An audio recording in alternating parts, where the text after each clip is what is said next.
Hello everyone, and welcome to the first real video on this channel. I am Saturn, and today we'll be going over a hypothetical, updated version of the Israeli ground tech tree.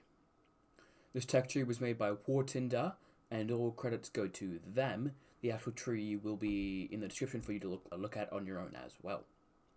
One more thing, the tree is constantly being updated, so it may look different when you see it versus when this video is released, or even between shots on this video. Not all the information is 100% accurate, as a lot of these vehicles have little information on them. And anyway, let's get to the tech tree. Okay, we begin at rank 1. And yes, this tree goes back as far as battle rating 1.0. Our reserve tanks, or half-tracks to be more accurate, are the Zaklam Scotty and the Zaklam MLE 1929. The Scotty was an M3 half-track used by the Israeli militia in 1948. The Israelis armed a 20mm autocannon mounted in the back on a manually rotating turret, so the turret rotation speed is going to be not good. And the 20mm had about 36mm of penetration. The MLE 1929 was an SPAA gun mounted on the chassis of an M14 half-track, and the SPA and the gun was a 12.7mm gun, so it's a 50 caliber machine gun.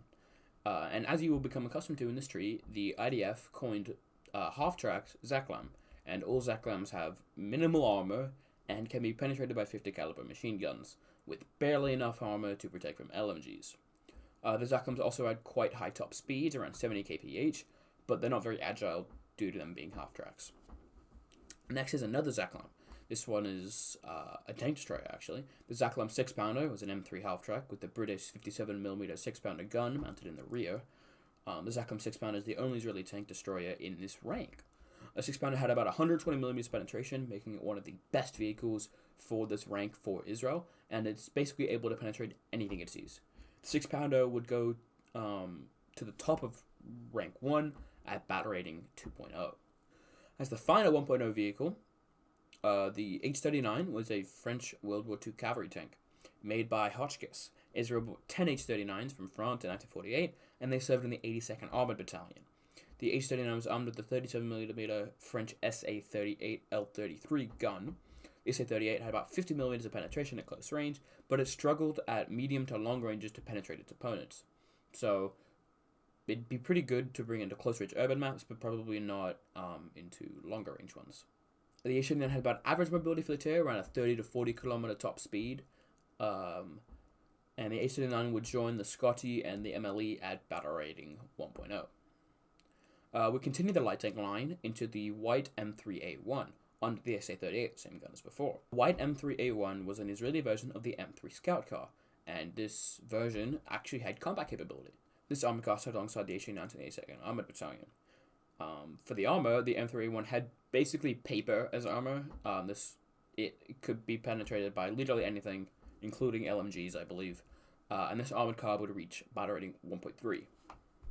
Continuing the trend of armored cars, we meet the Daimler Mark II, the armored car that is also in the British tech tree. The Daimler here is literally exactly the same as the British tech tree, so if you want to find the information on it, you can just go check out the British Daimler. Furthering upon the Zaklam MLE 1929, the Zaklam HS-404 was another SPAA, based on the chassis of an American half-track. The HS-404 was armed with the 20mm HS-404 autocannon, big surprise there, and could penetrate around 45mm of armor, allowing it to reliably fight tanks at its tier. The HS-404 meets a battle rating of 2.0. As our next light tank, which is actually an armored car, we have the Marmon Harrington Mark IV. Armed with the SA-38, the same guns, the white M3A1 and the H-79. Another version of the Marmon Harrington Mark IV, which has the 40mm 2-pounder gun. This is a very similar armored car to the M3A1, with a similar gun, very similar mobility, and very similar armor. The SA-38 version should be at a BR of 1.3, and the 2-pounder at 2.0. The next two vehicles are the M22 Locust, which Israel captured from Egypt in 1948, and the M22 is exactly the same one as in the American tree battle rating 2.0 that we are all familiar with and that we love. But just seeing it at higher tiers, that's great. The next vehicle is the T-17E1 Staghound, an armored car originating in the US. Israel acquired 112 from the UK in 1951, pressed them into replacement of the M22 and the Humber. The T-17 had the 37mm M6 gun, which is quite good for its BR 2.0, and has impressive mobility, but suffered off-road due to the wheel design. For the premium branch of Rank 1, we have a battle rating 1.0 Zaklam with the Breda 20mm oil cannon, a premium H-39, a premium Marmon Harrington Mark IV, and one event premium, the R-35, a French tank used by Syria that was captured by Israeli forces in 1948, and it was actually the first tank ever fielded by Israel. Overall, the new and improved Israeli Rank 1 looks really good, with a very strong 2.0 lineup of the Zaklam 6-pounder, the T-17E1 Staghound, M22 Locust, Marmon Harrington Mark IV, the HS-44 SBA. This lineup is full of small, well-armed tanks or armored cars, allowing flanking and surprise ambushes.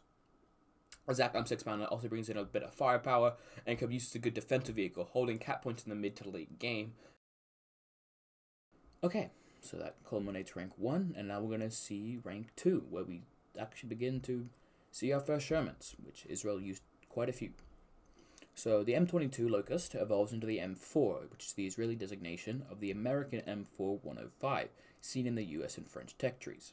The Israeli militia put 3 into service in 1948, where they would fight in the Negev Desert and the Sinai Desert. 30 total M4-105s fought for the IDF. The M4-105 would see a BR of 2.7 and an average speed of 40 kilometers. Now, as a note, the Israelis named their Shermans after the gun, so the M4-105 had the M4 gun, was designated M4. Next, at a BR of 2.3, is the Zaklam M6, an M5 half-track with the turret of the white M3A1 on it, which is a light tank that we saw in the last rank. Now, this vehicle is only a prototype and never saw service, and information is extremely difficult to find about it, and it continues the trend of Israel mounting literally whatever they could find in Zaklams. Our first Rank 2 SBA is Surprise, another Zaklam, but this time with an M45 Maxing turret in the back. This turret had 4 50 caliber machine guns and reaches a BR of 2.7. To continue, we find our second tank destroyer. This one is more of an SPG, that being the M7 Priest, an American self-propelled artillery vehicle mounted in the M3 Lee chassis. The Priest had an 105mm gun, the M2A1, and could use heat anti-tank rounds. The M7 also has an interesting armor layout with a very tough 50mm frontal armor, but a complete open top. So it'd be really interesting to fight frontally with someone who only has AP rounds, but I suppose you could probably do something with HE to just get it top down. And the M7 would see a BR of 2.7. Moving further, we find a second Sherman, the M3. This was equipped with the 75mm M3 gun, hence the name of the tank. The Israeli militia put 13 into service in 1948, and they served in the 8th Armored Brigade. The M3 outclassed most of the obsolete interwar or early war light tanks of the Arab armies had fought, and it was, it absolutely destroyed most of the tanks that it fought in combat, and was extremely helpful for the IDF at the time.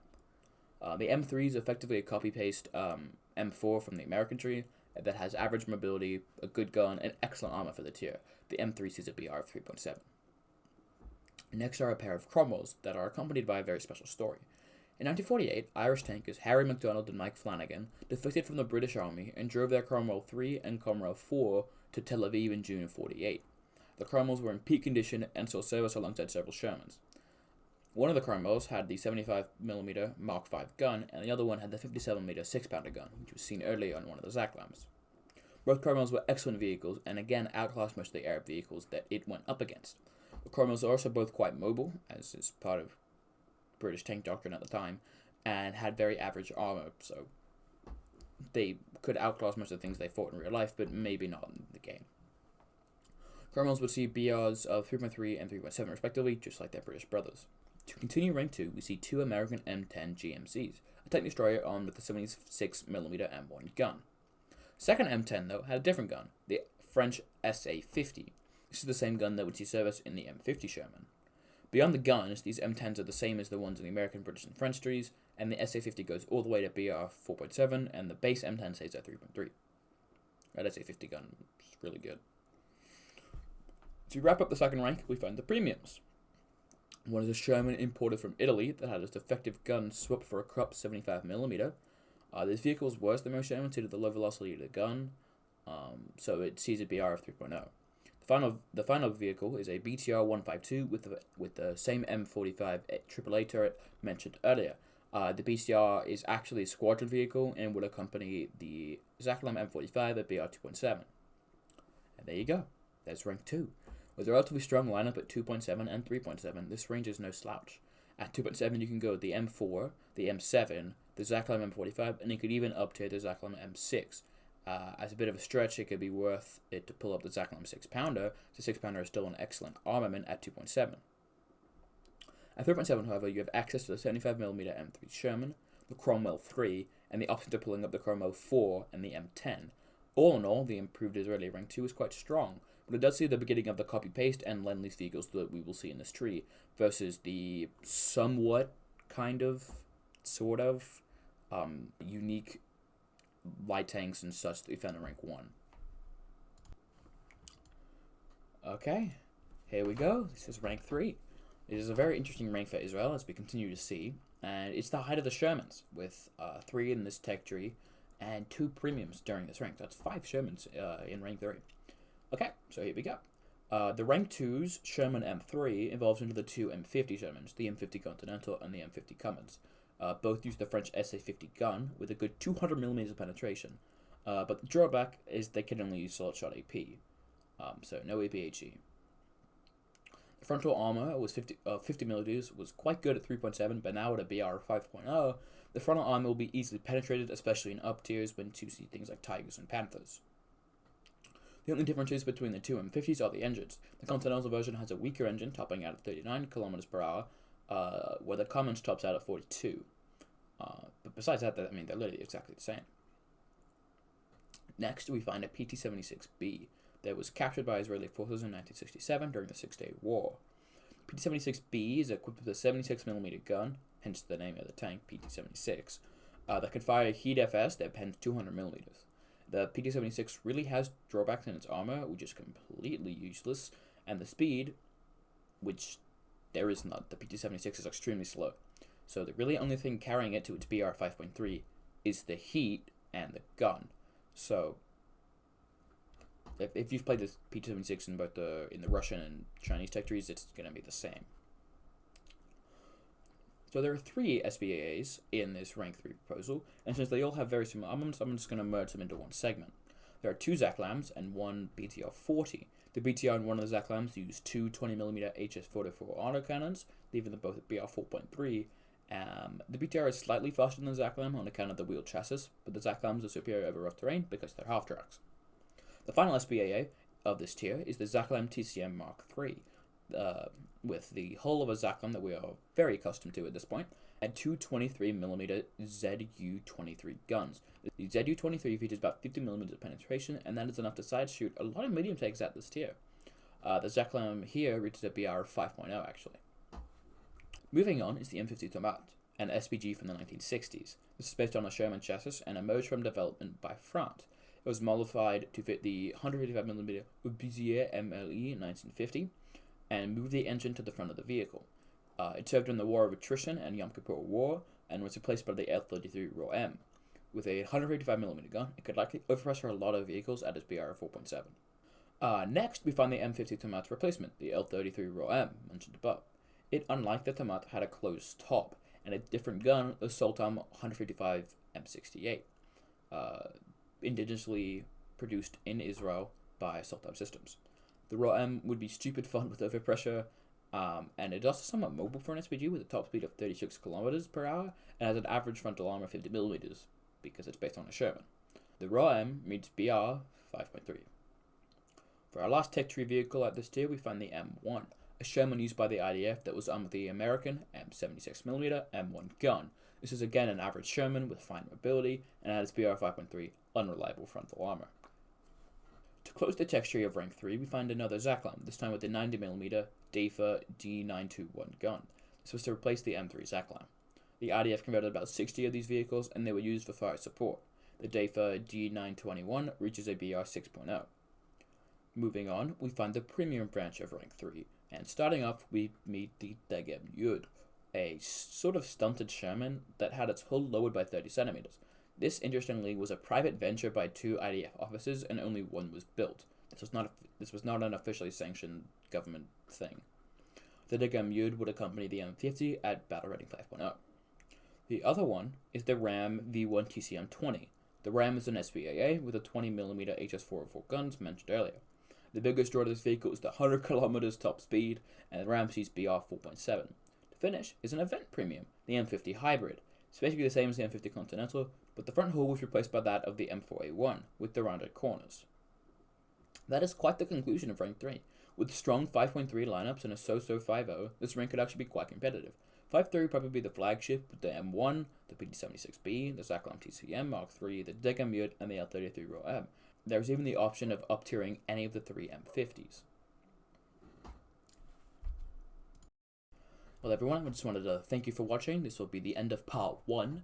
In part 2 we're going to go over rank 4s, 5, 6, and 7. And I just wanted to remind everyone to please like and subscribe to the video. That means a lot and it can definitely help this channel grow more. And I'll see you guys next time.